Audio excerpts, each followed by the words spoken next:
When men say things like this, that I'm probably a headache to date, and I probably have a list of 100 things that I'm calling my boyfriend out on all the time, and I expect him to be perfect, what they're really saying is, I feel left behind. I don't know the rules anymore. I'm afraid I'm going to fail, and I've never taken the time to develop actual relationship skills in a relationship, and I'm not gonna. And that's okay, Russ. You don't have to be in a relationship.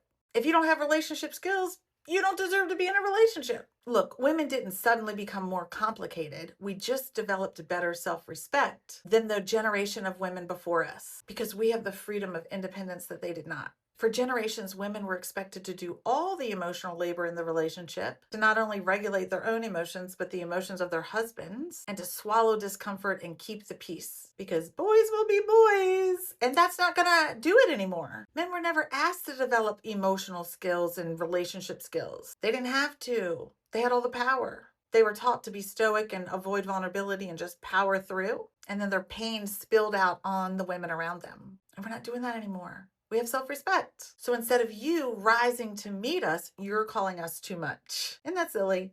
Look, relationships require effort. And I'm not just talking about flowers and romantic dates. The actual hard work and effort required for a relationship comes as the result of learning how to be both vulnerable with your woman as well as regulated at the same time.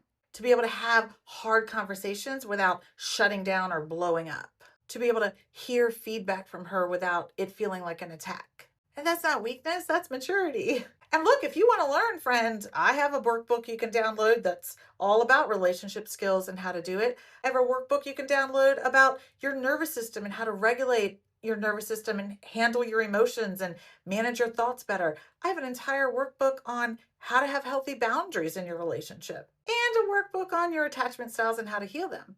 The information's out there. You just have to learn it and practice it every day in all aspects of your life, and then you'll be good. Nobody gets to just be ourselves because ourselves by nature are selfish, explosive, jealous, and so on and so forth. We have to at least be safe for our partner in a relationship if you want to have a relationship. And if that's too much work for you, you don't have to have a relationship.